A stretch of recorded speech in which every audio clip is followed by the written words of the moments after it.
Jamal Adams stood at the entrance of Lincoln High School, his new school in a new town. His heart beat fast as he looked at the big building. It was his first day, and he was nervous.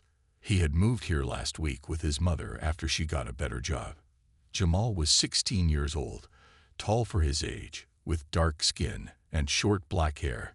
He wore simple clothes, jeans, a plain blue t-shirt, and white sneakers that had seen better days.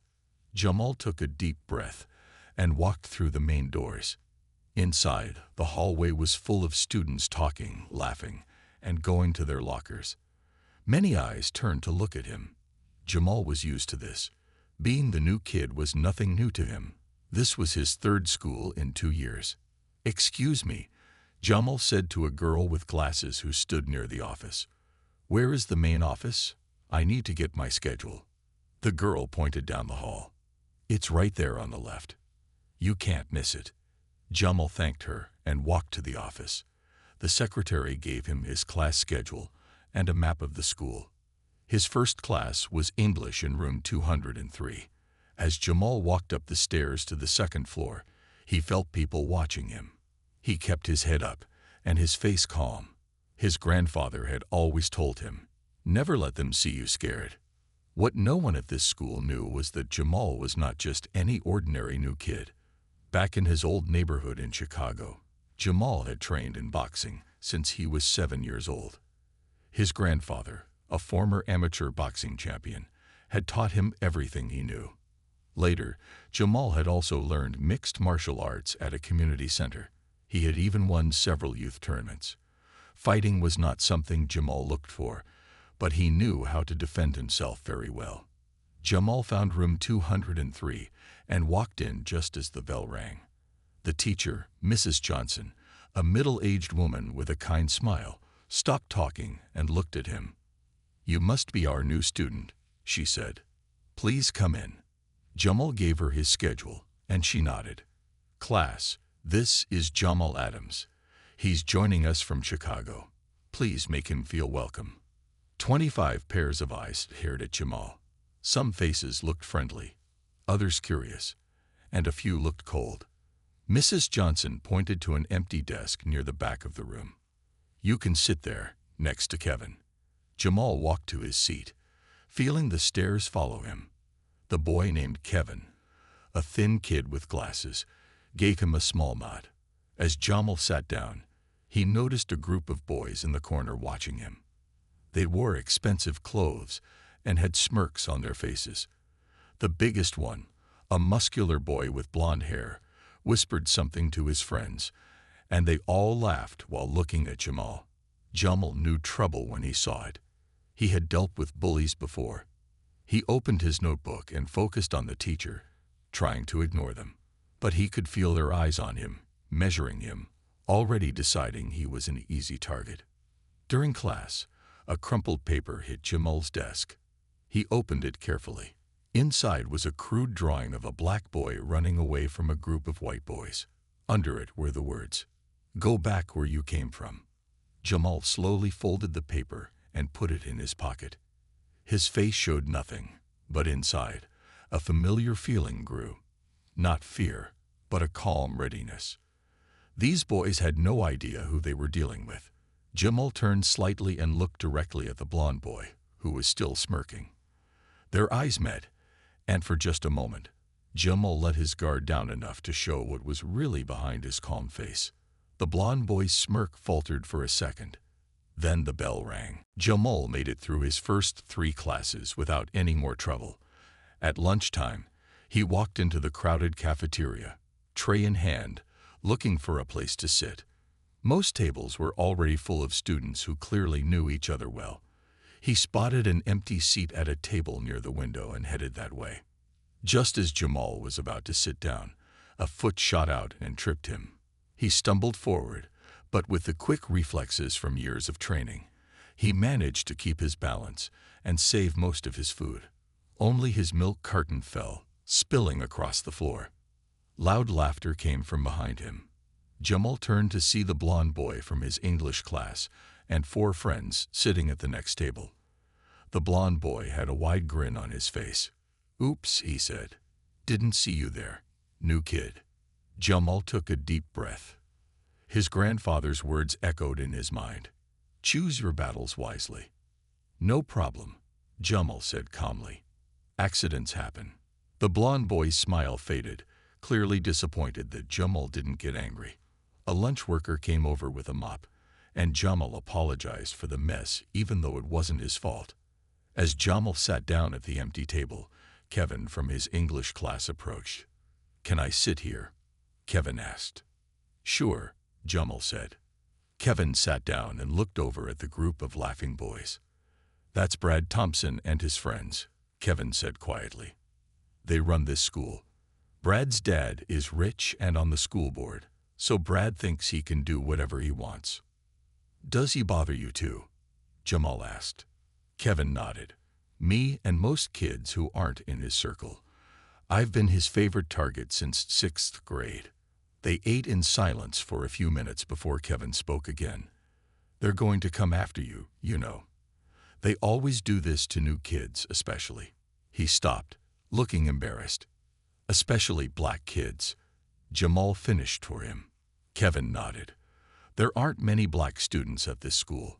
Brad and his friends are. Well, they're jerks. After lunch, Jamal had gym class. When he walked into the locker room, Brad and 2 of his friends were already there. They stopped talking when they saw him. Well, look who it is, Brad said loudly. The new kid who can't even walk straight. The boys around him laughed. Jamal ignored them and went to his assigned locker. As he changed into his gym clothes, he could feel them watching him. Jamal had a muscular build from all this training, but his clothes had hidden this fact until now. One of Brad's friends whispered something, and they all looked at Jamal with slightly different expressions than before, a hint of surprise mixed with their mockery. In gym class, the teacher announced they would be playing basketball. He picked Brad and another boy as team captains. They began choosing players. To Jamal's surprise, Brad picked him third. Let's see if you can play, new kid, Brad said with a smirk. The game started, and Brad passed the ball to Jamal. Jamal caught it easily, dribbled down the court with speed and skill, and made a perfect shot. His years of boxing had given him excellent footwork and coordination. Brad looked surprised but quickly recovered. Lucky shot, he said. As the game went on, Jamal showed that it wasn't luck. He was fast, strong, and skilled. By the end of class, Brad was no longer passing him the ball, even when Jamal was open. After gym, Jamal headed to his locker. As he turned a corner, he found Brad and 3 friends waiting for him. They formed a half circle, blocking his path. We need to talk, new kid, Brad said, all pretense of friendliness gone from his voice. You think you're special. You need to learn how things work around here. Jamal stood still, his face calm. Inside, his mind was calculating distances, positions, and possible moves, just as his grandfather had taught him. He said nothing, just waited. Brad stepped forward. What? You can't talk now. Are you scared? I'm not scared, Jamal said quietly. But you should be. Brad's face turned red at Jamal's words. What did you just say to me? He stepped closer, trying to use his height to scare Jamal. I said you should be scared, Jamal repeated calmly. His eyes never left Brad's face. I don't want trouble. Just let me pass. One of Brad's friends, a tall boy with red hair, pushed Jamal's shoulder. You hear that, Brad? The new kid is giving you orders now. Brad laughed, but there was no humor in it. Nobody talks to me like that in my school. I think we need to teach you a lesson. Students were starting to gather around them, forming a circle in the hallway. Jamal noticed Kevin standing at the back of the crowd, looking worried. Jamal knew he had to be careful. It was his first day, and getting into a fight could get him in serious trouble. His mom had warned him to stay out of trouble at this new school. Look, Jamal said, trying one more time. This doesn't have to happen. Just move aside, and we can forget about this. Oh, it's happening, Brad said, cracking his knuckles. Unless you want to get on your knees and say you're sorry." The crowd of students grew larger. Some looked excited, others uncomfortable. No one moved to help or get a teacher. Jamal set his backpack down slowly. He stood with his feet shoulder-width apart, his hands relaxed at his sides. To anyone who knew fighting, his stance would be a clear warning. But Brad and his friends didn't notice. "Last chance," Jamal said quietly. Brad swung his fist at Jamal's face. It was a wild punch, full of anger, but no skill. Time seemed to slow down for Jamal. Years of training took over. He leaned back slightly, letting Brad's fist pass inches from his nose. In the same smooth motion, Jamal stepped to the side. Brad, thrown off balance by his missed punch, stumbled forward. The crowd gasped. Brad turned, his face now dark with rage. "Lucky dodge," he spat. "Try this." He rushed at Jamal, throwing another punch. Jamal blocked it easily with his forearm, deflecting the force away. Brad winced at the impact on his knuckles. "Stop this," Jamal said. "You don't know what you're doing." The red-haired boy jumped in, trying to grab Jamal from behind. Jamal heard him coming. He stepped forward and turned, causing the boy to miss and crash into Brad instead. Both boys went down in a tangle of arms and legs. The other two friends looked at each other, then rushed Jamal together. Jamal moved with the speed and precision of a trained fighter. He sidestepped the first boy, stuck out his foot, and sent him sprawling. The second boy managed to land a glancing blow on Jamal's shoulder, but Jamal countered with a light push that sent the boy staggering back into the lockers. The hallway went completely silent. 4 boys who had attacked Jamal were now on the floor or against the lockers. Jamal hadn't thrown a single punch. Brad struggled to his feet, his face now bright red with shame and anger. "You're dead, new kid," he said, reaching into his pocket. The glint of metal caught Jamal's eye. A knife. Several students gasped and backed away. "Brad, don't." A girl in the crowd shouted. Jamal's eyes narrowed. This had gone too far. As Brad lunged forward with the knife, Jamal moved with lightning speed. He caught Brad's wrist in a grip of iron, twisted it just enough to cause pain without breaking anything, and forced Brad to drop the knife. In the same motion, he swept Brad's legs out from under him and brought him down to the floor, pinning him face down with his arm twisted behind his back. "I told you that you should be scared," Jamal said, his voice still calm, but now carrying an edge that made everyone listen. "Where I come from, I learned to fight to survive, but I also learned when to stop." Just then, a teacher's voice boomed through the hallway. "What is going on here?" Mr. Wilson, the vice principal, pushed through the crowd of students. He was a tall man with gray hair and a stern face. When he saw Jamal holding Brad down and the knife on the floor, his eyes went wide. "Everyone freeze." Mr. Wilson shouted, "You, new student, let him go right now." Jamal slowly released Brad's arm and stood up, keeping his hands where everyone could see them. Brad scrambled to his feet, holding his wrist. "He attacked me," Brad shouted, pointing at Jamal. "He's crazy." Several students in the crowd started talking at once. "That's not true. Brad had a knife. The new kid was just defending himself." Mr. Wilson held up his hand for silence. He bent down and picked up the knife, his face grave. "Brad Thompson, is this yours?" he asked in a quiet but serious voice. Brad's face went pale. I was just trying to scare him. He attacked my friends." Kevin pushed through the crowd. "That's a lie, Mr. Wilson. I saw everything." Brad and his friends cornered Jamal. They attacked him first. Jamal was just defending himself. He didn't even throw a punch. Other students nodded in agreement. A girl with long brown hair stepped forward. "Brad pulled the knife when he was losing the fight," she said. "The new kid could have really hurt them all, but he didn't." Mr. Wilson looked at the students, then at Jamal and Brad. "All of you involved, come with me to the office right now," he ordered. "The rest of you, get to class immediately." In the principal's office, Jamal sat quietly while Brad and his friends told their side of the story. They claimed Jamal had started the fight and attacked them for no reason. Jamal didn't interrupt. He waited for his turn to speak. Principal Davis, a middle-aged woman with short black hair, listened to everyone. Then she asked Jamal for his version of events. "Ma'am," Jamal said politely, "they blocked my way in the hall and wouldn't let me pass. Brad threw the first punch. I only defended myself. I didn't want to hurt anyone." "He's lying," Brad shouted. Principal Davis held up her hand. "Enough, Brad. We have the knife, and several witnesses saw what happened.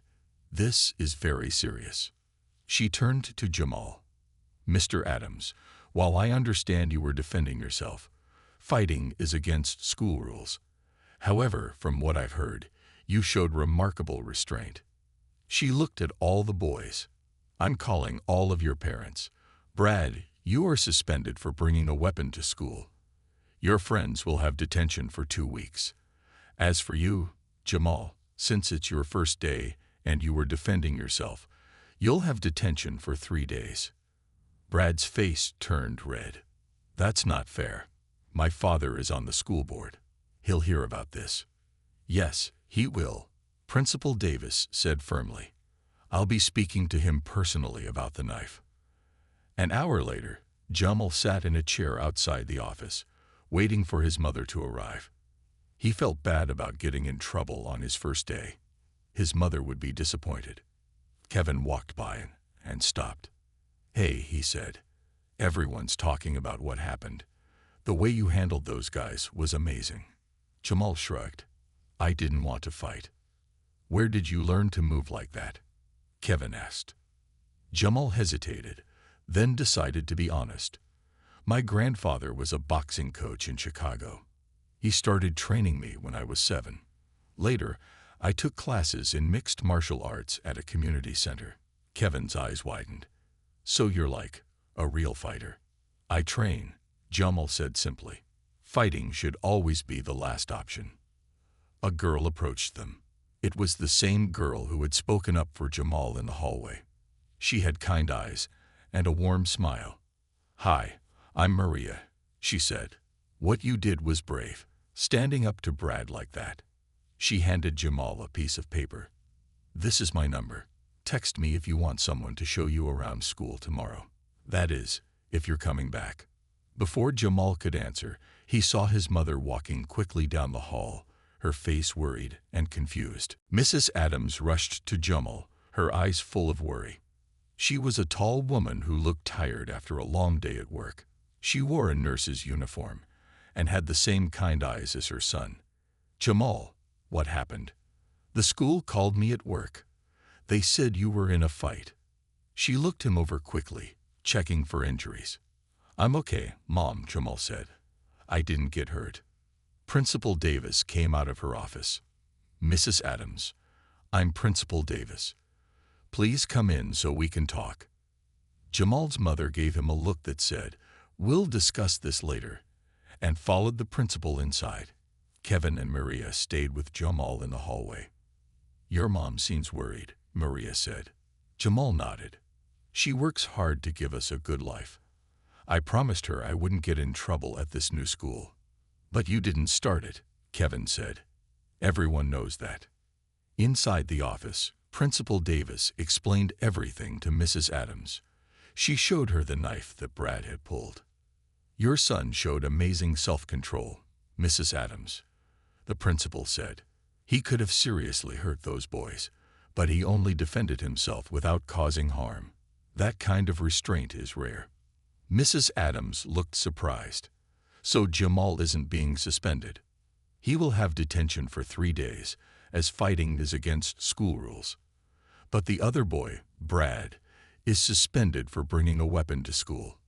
When they came out of the office, Mrs. Adams had a strange look on her face, a mix of relief and concern. She thanked Principal Davis and walked with Jamal to the car. Kevin and Maria waved goodbye. They drove in silence for a few minutes. Finally, Mrs. Adams spoke. "The principal said you handled yourself like a trained fighter. She said you took down 4 boys without throwing a single punch. Jamal looked out the window. Grandpa always taught me to use the least amount of force needed. His mother sighed. I know you've been training since you were little, Jamal. But I moved us here to get away from fighting. Your grandfather meant well. But I wanted something different for you. I didn't start it, Mom, Jamal said. I tried to walk away. I know, baby. The principal told me everything. She reached over and squeezed his hand. I'm not angry. I'm just worried. I don't want you getting a reputation as a fighter at this new school. When they got home, Jamal went to his room. It was still full of unpacked boxes. He took out his phone and saw the piece of paper Maria had given him. He thought about texting her but wasn't sure what to say. His phone buzzed with a message from an unknown number. Hey, it's Kevin. Got your number from Maria. Just wanted to say most kids are on your side. Brad's been bullying people for years. No one ever stood up to him before. Jamal texted back. Thanks for speaking up for me. Another message came in, this time from Maria. My brother was one of Brad's victims last year. He had to change schools because of the bullying. What you did today meant a lot to many students. Jamal thought about his grandfather's words. Fighting is not about hurting others.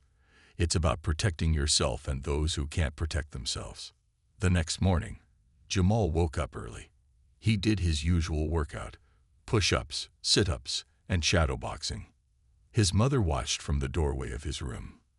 You're still going to train, aren't you? She asked. It's part of who I am, Mom, Jamal said. But I promise I'll only use it if I absolutely have to. She nodded slowly. I trust you, Jamal. Just be careful at school today. That Brad boy might be suspended, but he still has friends. As Jamal walked to school, he saw Kevin waiting for him at the corner. Then he noticed Maria walking from the other direction. For the first time since moving to this new town, Jamal smiled. Maybe things would be okay after all. But as they neared the school, Jamal noticed a car parked across the street. Inside were 2 of Brad's friends, watching him. And beside them was an older man who looked a lot like Brad. The man was glaring at Jamal with cold eyes. Jamal noticed the car with Brad's father and friends right away. His training had taught him to always be aware of his surroundings. He kept walking, but whispered to Kevin and Maria, Don't look now, but we're being watched. Kevin started to turn his head. Jamal gently touched his arm. I said don't look. Who is it? Maria asked, keeping her eyes forward. 2 of Brad's friends and a man who looks like Brad's father, Jamal said.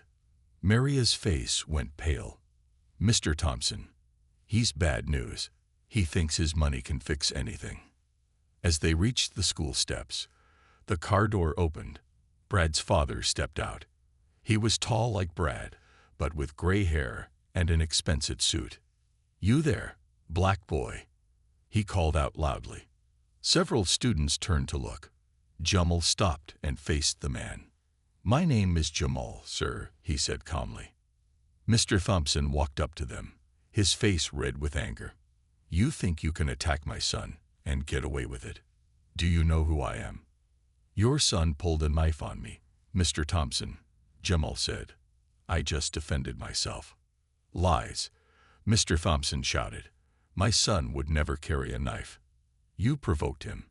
And now I'm going to make sure you're expelled. More students gathered around, watching the scene. Jamal stood his ground, but kept his hands open and visible at his sides. There were many witnesses, sir, Jamal said.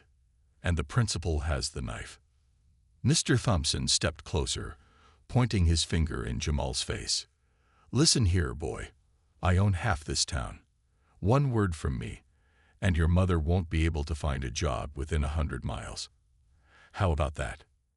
Jamal felt a cold anger rise inside him, but he kept his face calm. This man was threatening his mother's job, their livelihood. However, before Jamal could respond, another voice spoke up.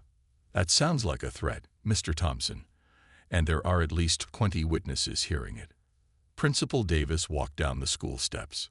Her face was serious, and she held her phone up. "I've just finished recording your threat to a student and his family," she said. "I wonder how the school board would feel about that, especially after your son brought a weapon to school." Mr. Thompson's face changed from red to white. "You wouldn't dare. I'll have your job." "Perhaps," Principal Davis said. "But I've been an educator for 30 years, Mr. Thompson. I've dealt with bullies of all ages. Your son needs help, not protection from consequences." Mr. Thompson looked around at the crowd of students watching him. Many had their phones out, recording. He straightened his tie. "This isn't over," he said to Jamal. Then he turned and walked back to his car. As Mr. Thompson drove away, Principal Davis turned to Jamal. "Are you all right?" Jamal nodded. "Yes, Mom. Thank you. No child should be threatened in my school," she said. "Now, all of you, get to class." As students moved inside, Kevin looked at Jamal with new respect. "You stood up to Mr. Thompson. No one does that." In first period, Jamal could feel eyes on him. But this time, it was different. Some students nodded at him with respect. Others smiled. A few even gave him thumbs up. At lunch, Jamal was surprised when several students asked to sit with him, Kevin and Maria. One boy named Marcus shook his hand. "Brad and his friends bullied my little brother so bad last year that my parents had to move him to another school," Marcus said. "What you did, it means a lot to many of us." Jamal felt strange. In his old schools, he had always been an outsider, keeping to himself. Now, people were looking at him like he was some kind of hero.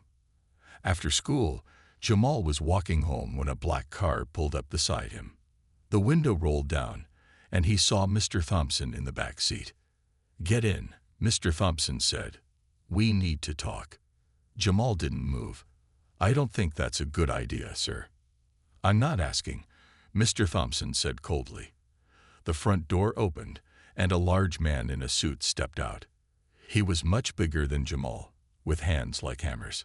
"The boss said get in the car, kid," the man said. Jamal looked at the big man, then at Mr. Thompson in the car. His mind worked quickly, weighing his options. He could run, but that might make things worse. He could fight, but that would only prove Mr. Thompson's claims about him being violent. Neither choice seemed good. Just then, a police car turned onto the street. It slowed down as it approached them. Officer Martinez, a woman in her 30s with her hair pulled back in a tight bun, rolled down her window. "Everything okay here?" she asked, looking from Jamal to the big man, and then to Mr. Thompson in the car. "Yes, officer," Mr. Thompson said with a fake smile. "Just offering my son's classmate a ride home." Officer Martinez looked at Jamal. "Is that right, young man? You need a ride." Jamal shook his head. "No, ma'am. I was just telling Mr. Thompson that I'd rather walk. My house isn't far." The officer nodded slowly, clearly sensing the tension. "I see. Well, Mr. Thompson, I think the boy has made his choice clear." Mr. Thompson's smile disappeared. The big man stepped back toward the car, but his eyes stayed on Jamal.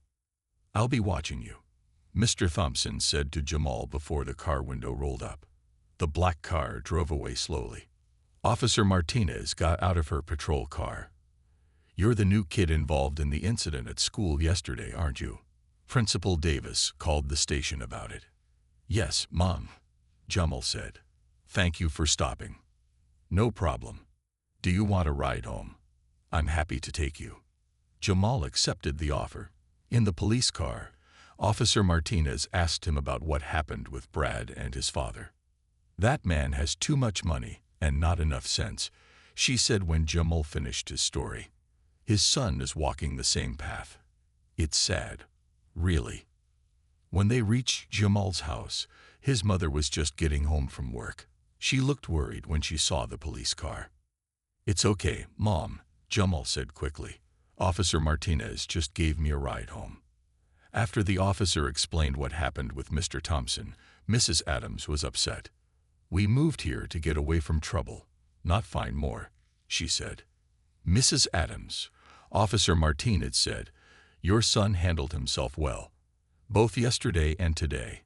He showed restraint that many adults don't have." She gave Mrs. Adams her card. "Call me if you have any more trouble with the Thompsons." After the officer left, Jamal's phone buzzed with messages, news about Mr. Thompson's confrontation at school, and now the incident after school had spread quickly. Maria texted, "Are you okay? Everyone's talking about how Thompson tried to threaten you twice in one day." Kevin wrote, "Dude, you're like a legend now. Even the seniors are talking about you." Jamal didn't feel like a legend. He just wanted to live in peace with his mother. He had never asked for all this attention. That night, Jamal couldn't sleep. He got up and started doing push-ups on his bedroom floor. Physical training always helped clear his mind. He was on his 50th push-up when his mother knocked on his door. "Can't sleep?" she asked, sitting on his bed. Jamal sat beside her. "I'm sorry about all this, Mom. I didn't mean to cause problems." His mother put her arm around him. "This isn't your fault, Jamal. You've done nothing wrong." She was quiet for a moment. "Your grandfather would be proud of how you handled yourself." "You think so?" "I know so. He always said true strength is knowing when not to fight." She squeezed his shoulder. "But Jamal, I'm worried about this Thompson man. People with money and power can be dangerous when they feel challenged." "What should we do?" Jamal asked. "For now, be extra careful. Go to school, come straight home. No detours." The next morning, Jamal found Maria and Kevin waiting for him at the corner as usual. But they weren't alone. 5 other students were with them, including Marcus. "What's this?" Jamal asked. Marcus smiled.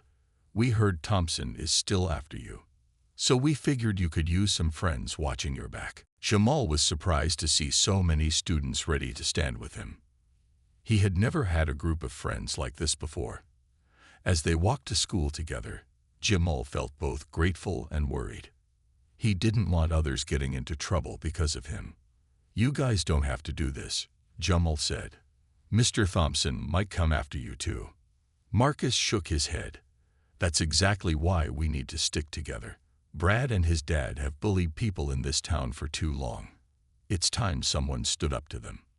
When they reached the school, Jamal saw Brad's friends standing near the entrance.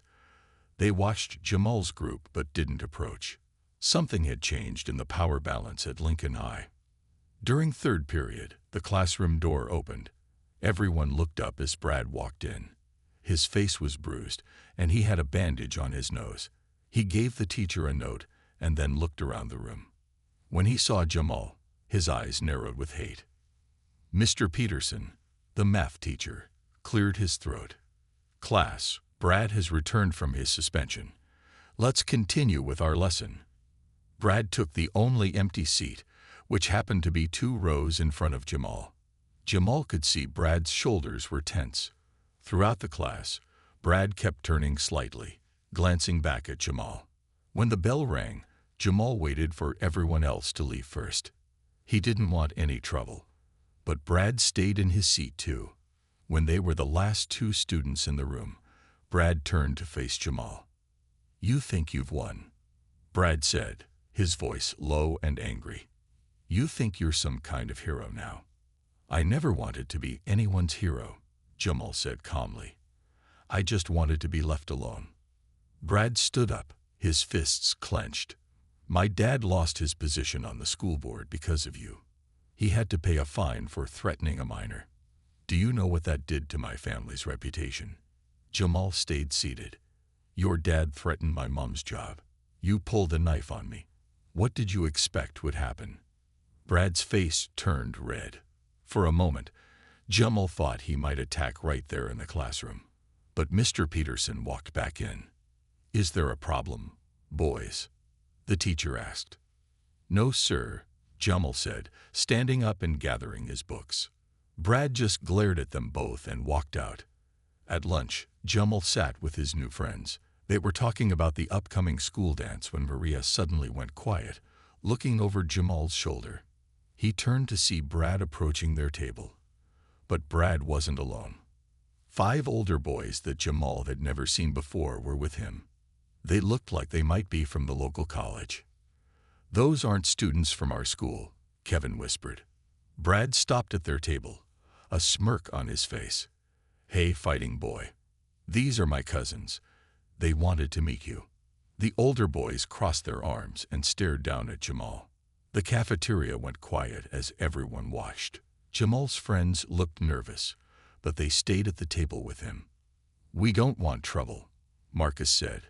"Just leave us alone." Brad, one of the older boys, tall with a shaved head, leaned down. "The trouble already started when your friend messed with my little cousin. We're just here to finish it." "Not here you won't," said a deep voice. Mr. Wilson, the vice principal, walked up to the table. "Young men, unless you're students at this school, you need to leave immediately." The oldest cousin stepped toward Mr. Wilson. "We're just visiting our cousin for lunch." "No, you're not," Mr. Wilson said firmly. "I'm calling security right now." The older boys looked at each other. Then the one with the shaved head pointed at Jamal. "This isn't over. We'll catch you outside of school. You can count on that." As they walked away, Brad looked back at Jamal with a satisfied smile. "You can't hide in school forever," he said.